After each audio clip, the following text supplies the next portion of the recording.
Good morning students. Nowadays in ENGCE 201 we are going through a chapter towards creating party free world. और ये एक concept Bangladesh में मोहम्मद यूनुस ने दिया, किस तरह उन्होंने बांग्लादेश की पॉवर्टी को देखा। वो एक बैंकर भी नहीं है, वो एक रिसर्चर भी नहीं है और पॉलिटिशियन भी नहीं है, वो है एक इकोनॉमिस्ट जो यूनिवर्सिटी में पढ़ाते थे।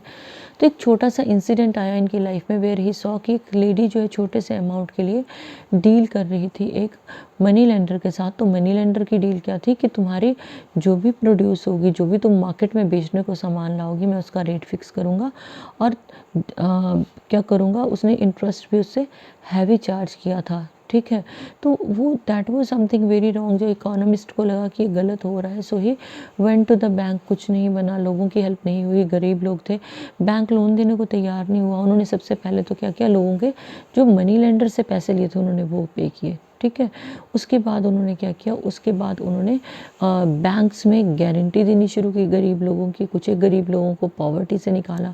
उसके बाद उन्होंने अपना बैंक शुरू कर दिया, ग्रामीण बैंक करके, वहाँ अपने ही स्टूडेंट्स को रिक्रूट किया। अब बैंक छोटे छोटे लोन देता था, बैगर्स को लोन दिए विदाउट इंटरेस्ट, उनसे कोई ब्याज नहीं लिया गया, अनकंडीशनल लोन दिए गए कि जब पैसा होगा तब आप रिटर्न करना।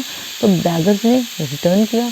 और फिर उन्होंने मेल्स को लोन नहीं दिए, उन्होंने लोन दिए फीमेल को। उनसे 16 पॉइंट परफॉर्मा पे वो साइन करवाते थे। और उसमें अब बॉल था कि वो लेडी जो है वो घर बनाने के साथ बच्चों को एजुकेट करेगी। बच्चे एजुकेट हुए तो उनको अब स्कॉलरशिप्स थे। स्कॉलरशिप के बाद जब वो फर्दर स्टडी के लिए गए तो उनको स्टडी लोन का प्रोविज़न रखा गया। जब स्टडी लोन्स मिले तो बच्चों की एजुकेशन अच्छी होगी, सेकंड जनरेशन इम्प्रूव करेगी। उसके बाद उन्होंने क्या कंसेप्ट किया, उन्होंने साथ साथ में ग्रामीण फ़ोन को इंट्रोड्यूस किया, इंफॉर्मेशन एंड टेक्नोलॉजी का इंट्रोडक्शन किया कि ठीक है अब इसको और ग्रो करते हैं अपने काम को। तो ग्रामीण फ़ोन का इंट्रोडक्शन किया, एक फॉरेन की कंपनी थी, एक बांग्लादेश की। ठीक है, उससे ग्रोथ ली उन्होंने। उसके बाद ही move towards freer market economy. फिर फ्री मार्केट इकोनॉमी की तरफ हो गए। वहाँ पे दो टाइप के लोग उन्होंने देखे। तो एक था, वो क्या था, मैक्सिमाइजेशन ऑफ प्रॉफिट, जो बिजनेसमैन का एक एटीट्यूड रहता है। लेकिन उन्होंने देखा मैक्सिमाइजेशन ऑफ प्रॉफिट के साथ अगर आप दूसरे लोगों को भी मोटिवेट करते हो and doing good to the people and the world, तो वो ज़्यादा बेटर है। चैप्टर लंबा था तो लास्ट वीडियो में मैंने इसको हाफ ऑफ द सेक्शन पे क्लोज कर दिया था। 101 पेज का second paragraph will start. One social business is recognised in law. अगर इस सोशल बिजनेस को हम लॉ में रिकॉग्नाइज करते हैं, many existing companies will come forward to create social businesses. तो बहुत सी जो एग्जिस्टिंग कंपनीज हैं वो सोशल बिजनेस में आएंगी, जहाँ पे क्या होगा कि अगर मेरे पास प्रॉफिट होगा तो वो प्रॉफिट शेयर होगा, और क्या होगा साथ में, और जो मैंने बेसिक अमाउंट लगाया है मैं वो अमाउंट निकाल पाऊंगी, और प्रॉफिट ओरिएंटेड ही मेरा बिजनेस होगा, मेरी कंपनी होगी। ठीक है, so many existing companies will come forward to create social business in addition to their foundation activities। अपनी foundation activities में क्या करेंगी, जो basic activities में वो social business को introduce करेंगी। So many activists from non-profit sector will also find this an alternative option. बहुत से सामाजिक, जो बहुत से कार्यकर्ता जो हैं, many activist from non profit sector, वो भी आगे आएंगे जो नॉन प्रॉफिट सेक्टर वाले हैं। तो उनको लगेगा कि अच्छी ऑप्शन है, यहाँ पे क्या करेंगे, हम कुछ इन्वेस्टमेंट करेंगे, थोड़े वक्त के बाद वो इन्वेस्टमेंट निकालें और हमारा प्रॉफिट जो है वो सर्कुलेट होता रहेगा और हमारा बिजनेस मल्टीप्लाई होता जाएगा। ठीक है, तो unlike the non profit sector where one needs to collect donations to keep activities going on, कि नॉन प्रॉफिट सेक्टर में क्या है कि हमें डोनेशंस की हेल्प है, ताकि की ज़रूरत रहती है कई बार, जिससे हमारी एक्टिविटीज़ चलती रहें। और social business will be self sustaining. एक सोशल बिजनेस की इसमें बात की गई है, वो क्या होगा, सेल्फ सस्टेनिंग, अपने आप को वो खुद खड़ा करेगा। क्योंकि बांग्लादेश में मोहम्मद यूनुस ने एक चीज़ प्रूव कर दी थी कि अगर आप गरीब लोगों को लोन देते हो ना, वो लोन भी रिटर्न करेंगे, वो अपने घर भी बनाएंगे और अपने आप को इस्टेब्लिश भी कर लेंगे। लेकिन बेसिक क्या है, उनको जब पैसे की ज़रूरत है तो उनको मनी लेंडर्स के पास ना जाना पड़े। ठीक है, तो वो क्या होगा, अगर सोशल बिजनेस होगा, social business will create self sustaining and create surplus for expansion. Expand करना होता है खुलना, एनलार्ज होना, बड़ा होना, तो क्या होगा, वो सरप्लस एक्सपेंशन के लिए क्रिएट होगा। जो प्रॉफिट आएगा वो क्या होगा, वो सरप्लस होगा, वो बांटा नहीं जाएगा, वो वहीं पे सर्कुलेट होगा बिजनेस को बढ़ाने के लिए, since it is a non loss enterprise, क्योंकि इसमें नॉन लॉस एंटरप्राइज है, आपका लॉस भी तो नहीं होना चाहिए ना। तो क्या हो गया, जो प्रॉफिट आया वो कहाँ, वहीं पे सर्कुलेट हुआ, लोगों में ही सर्कुलेट हुआ विद इन द कंपनी, और लेकिन वो लगा कहाँ, वो प्रॉफिट यूज़ हुआ बिजनेस को एक्सपैंड करने में। Social business will go into a new type of capital market, वो एक नई तरह की मार्केट एस्टैब्लिश करेगा of its own to raise capital, जो कैपिटल को ग्रोथ देगा। Young people all around the world, जो यंग लोग हैं ना, दे आर डेयरिंग, और वो बहुत कैलकुलेटिव होते हैं। आप यंग जनरेशन से हो, आपको पता है कि कितने कैलकुलेटिव होते हैं कि कहाँ इन्वेस्टमेंट करनी है, कहाँ पैसा आएगा। और जो उनका यंग ब्लड है, they always remain very conscious and alert to join, वो बहुत ज़्यादा कॉन्शियस होते हैं, अलर्ट होते हैं, and they are eager to join some social business, कि वो सामाजिक कार्यों में बढ़ चढ़ के हिस्सा लेते हैं, जहाँ पे उनको ज़्यादा प्रॉफिट भी नहीं है, लेकिन वो फिर भी क्या करते हैं, वो समाज की भलाई के लिए हमेशा आगे आते हैं। जितने एनजीओ हैं, नॉन गवर्नमेंट ऑर्गेनाइजेशंस हैं, आपने देखा होगा लॉकडाउन के पीरियड में भी वही लोग ज़्यादा आगे आए हैं, because they are very energetic with a bent of mind, एक सोच है उनकी कि समाज का कुछ अच्छा करना है। So young people from all around the world, particularly in rich countries, अमीर देशों में, they will find the concept of social business very appealing. उनको ये concept अगर introduce होता है, they'll find it very very appealing, since it will give them a challenge to make a difference. ये एक challenge होगा उनके लिए कि एक different type of work है वो करना है, अलग तरह का काम है, by using their creative talent, अपनी creativity को use करके एक अलग तरह का काम करना है, एक नॉन प्रॉफिट ऑर्गेनाइजेशन को इस्टेब्लिश करना है। उससे क्या होना था, उसे अगर बांग्लादेश में कोई नॉन प्रॉफिट ऑर्गेनाइजेशन चलाता है तो क्या होने वाला है, वो बेसिक अमाउंट निकालेगा, लोगों को एम्प्लॉयमेंट देगा और लोगों में प्रॉफिट बढ़ेगा, तो उनकी कंडीशन जो है वो बेहतर होती जाएगी, क्योंकि इस वक्त इकॉनमी को ग्रोथ की ज़रूरत है। ठीक है। So many young people today feel frustrated because they cannot see any worthy change. बहुत से लोग यंग लोग हैं, जो टैलेंटेड लोग हैं, दे फील फ्रस्ट्रेटेड बिकॉज उनको लग रहा है कि कोई बहुत खतरनाक वाला चैलेंज नहीं है लाइफ में, कोई मतलब किसी की लाइफ चेंजिंग अपॉर्चुनिटी नहीं है, बड़ा डल सा बोरिंग सा काम है ऑफिस का। तो अगर ऐसा चैलेंज होगा तो क्या होगा, चीज़ें बेहतर हो जाएंगी। So with in the they cannot see any वर्दी चैलेंज विच एक्साइट्स देम, जो उनको एक्साइट करता है, कुछ मतलब अलग टाइप का उनकी लाइफ में बेटर लाता है with in the present capitalist world. आज का जो कैपिटलिस्ट वर्ल्ड है उसमें कुछ चैलेंज नहीं है। Socialism give them a dream to fight for, जो सोशलिज्म है, समाजवाद है, उसने उनको एक ड्रीम दिया है जिसमें वो संघर्ष कर रहे हैं। Young people dream about creating a perfect world of their own. आपने देखा होगा ना, छोटे बच्चों की इमेजिनेशन बहुत स्ट्रांग होती है, उनको लगता है कि किसी दिन पक्षी की तरह हमारे विंग्स निकलेंगे, हम उड़ेंगे। ठीक है, तो वो इमेजिनेशन ही थी जिसकी वजह से राइट ब्रदर्स ने एरोप्लेन को वर्ल्ड में लाया, और आज हम उसका इम्प्रूव्ड वर्जन देख रहे हैं। वो एक ग्रैहम बेल की इमेजिनेशन ही थी छोटे बच्चों की, जो कैसे करते थे, मैच बॉक्स में थ्रेड लगा के एक फ़ोन बनाते थे कि कनेक्टिविटी रहेगी दूर वालों के साथ। तो आज क्या है, वही इमेजिनेशन एक रियलिटी है। तो जो इमेजिन हम करते हैं ना, वो हम क्रिएट भी कर लेते हैं, कई बार वक्त लगता है लेकिन क्रिएशन हो जाता है।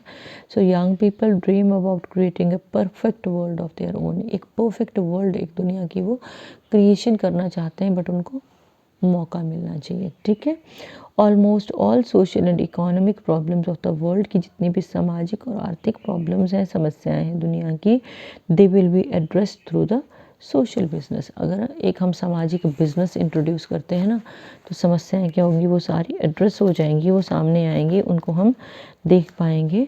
The challenge to is to innovate business models. Challenge क्या था, कि कुछ बिजनेस मॉडल्स को इनोवेट करना था, नई तरह से लाना था। इनोवेशन क्या होता है, किसी चीज़ को नई तरह से लाना। And apply them produce desired social results cost effectively and efficiently. और उन बिजनेस मॉडल्स को पहले तो क्रिएट करना है, ठीक है, फिर उनको क्या करना है, अप्लाई करना है, किस लिए, ताकि डिज़ायर्ड सामाजिक रिजल्ट आए जो कॉस्ट इफ़ेक्टिवली एंड एफिशिएंटली, और इस मॉडल को हमें कॉस्ट इफ़ेक्टिवली और बहुत एफिशिएंटली, बड़ी एफिशिएंसी के साथ, अपनी क्वालिटीज़ के साथ प्रोजेक्ट करना है। तो हम कई बार बोलते हैं ना कि I made a new plan is being introduced by me, मैंने उसकी रिपोर्ट बनाई है और मुझे वो रिपोर्ट जो है प्रेजेंट करनी है। अगर ये प्लान इम्प्लीमेंट होता है तो हमारी पर्टिकुलर ऑर्गेनाइजेशन को इतना प्रॉफिट हो सकता है, ठीक है ना। तो हम बोलते हैं ना प्रेजेंटेशंस हैं, आज मेरी इस चीज़ की प्रेजेंटेशन है। तो ये वही चीज़ है कि बिजनेस मॉडल इनोवेट करने हैं, फिर उनको अप्लाई करना है with a very positive bent of mind कि हर आदमी तक वो कंसेप्ट पहुँचे, ठीक है। उसमें बेसिक चीज़ें क्या है, health care for the poor.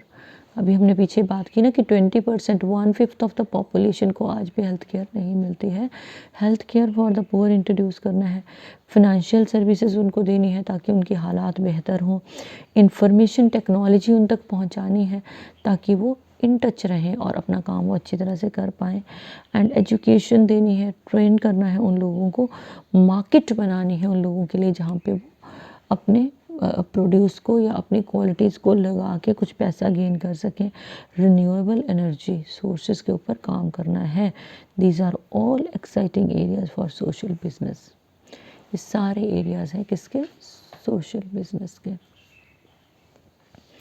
Social business is important, क्यों इम्पॉर्टेंट है, because it addresses very vital concerns of mankind, क्योंकि ये मानवता के बड़े बेसिक चीज़ों पे काम करता है। It can change the lives of bottom 60% of the world population. अब देखो बच्चे, ये शुरू से जो हम चल रहा है ना हमारा कि 94% ऑफ द शेयर, 100 में से 94 रुपीज़ जो है वो 40 लोगों के बीच में बढ़ते हैं, 6 रुपये जो है वो 60% पॉपुलेशन के बीच में बढ़ते हैं, ठीक है। जो इम्बैलेंस इन द इकोनॉमी है, अब वो बार बार वो चीज़ें आ रही है ना, रेफरेंस आ रहे हैं, तो अगर पहले का बिगनिंग नहीं पड़ी है तो वो क्लियर नहीं होगा। तो वो वही इन्होंने बताया है कि तब हमारे जो 60% लोग हैं जो डेली स्ट्रगल करते हैं, जिनकी वजह से हमारी इकॉनमी चलती है, ठीक है, जिनके काम की वजह से हमारा देश चलता है, सो 60% of the it can change lives of bottom 60% of the world population. World population के 60% लोगों की ज़िंदगी को हम बदल सकते हैं, and help them to get out of poverty, और वो लोग तभी गरीबी से बाहर आ सकते हैं। So this was yours next unit, जिस आपके इस चैप्टर में यूनिट्स बने हैं छोटे छोटे, ठीक है। तो it dealt with a concept की फ्री मार्केट इकोनॉमी में अगर इंसान क्या करता है, मैक्सिमाइजेशन ऑफ प्रॉफिट के साथ वो क्या करता है, doing good to the people and the world. तो ये एक कंसेप्ट है, अगर ये इंट्रोड्यूस हो जाएगा, ऑथर को लग रहा है, तो वो बांग्लादेश में चीज़ें बेहतर हो जाएंगी। और जो यंग पीपल है वो भी belong to very rich countries, they just want to do some challenging deeds और वर्क्स को काम करना चाहते हैं। तो अगर चैलेंजिंग वर्क उनको दिया जाता है और एक नॉन प्रॉफिट ऑर्गेनाइजेशन को लॉन्च किया जाता है, सपोज़ किसी ने इन्वेस्टमेंट किया, वो इन्वेस्टमेंट वो जब प्रॉफिट आना शुरू होता है उसको धीरे धीरे धीरे करके वो निकालेगा। ऐसे नहीं है कि 10 लाख मैंने लगाया, आज 11 लाख मुझे आता है तो 10 में निकाल लूँगी, नहीं, मैं उसमें से 1 लाख अपना रिटर्न लूँगी, स्लोली स्टेडली मैं अपनी रिटर्न्स लेके उस अमाउंट को वापस करूँगी और मैं लोगों को एम्प्लॉय करूँगी, और जो मेरा जो प्रॉफिट वाला हिस्सा है वो सर्कुलेट होता रहेगा, कंपनी मल्टीप्लाई करती रहेगी। This is what we call non profit organisation. तो इस कंसेप्ट के ऊपर जब है वो मोहम्मद यूनुस को लगा कि अगर ये कंसेप्ट बांग्लादेश में इंट्रोड्यूस होता है तो मेरी कंट्री की ग्रोथ में इससे बेटर और कुछ भी नहीं हो सकता, because at that time Bangladesh was passing through a phase of upheaval, disturbance थी वहाँ पे और गरीबी थी, लोगों को उन स्थितियों से बाहर निकालना was very very important. So we have finished chapter some sections of the chapter towards creating party free world. We are left with 2-3 अभी है 5-6 जो है इसके सेक्शंस हैं वो हम लोग कर लेंगे, लेकिन इस चैप्टर को अपने साथ साथ में करना है, बिकॉज अगर हमारा the power of prayer important है, हमारा विवेकानंदा का चैप्टर इम्पॉर्टेंट है, हमारा more than 100 million women are missing important है, तो ये भी इक्वली इम्पॉर्टेंट है। क्योंकि it deals with the efforts of a single person जिसने बांग्लादेश को गरीबी से निकालने की कोशिश की। इनिशिएटिव जो था मोहम्मद यूनुस का था, but he was later on, he was supported by students, he was supported by entrepreneurs who belong to different countries of the world. जो यंगस्टर्स थे उन्होंने उनकी हेल्प की, और इस तरह से जो इन्वेस्टमेंट्स जब बांग्लादेश में बड़ी, लोगों को अपॉर्चुनिटीज़ मिली, तो it resulted in decline of poverty, और उनका लोगों का लाइफस्टाइल बेटर हो गया। लाइफस्टाइल बेटर हुआ तो they started giving more towards the development of the economy. So rest of the chapter Grameen social business we'll do later on, because otherwise video की जो टाइमिंग है वो स्ट्रेच हो जाती है। सो आप लोगों को जितना चैप्टर करवाया गया है, आप लोग साथ साथ इस चैप्टर को करते रहोगे। Good day.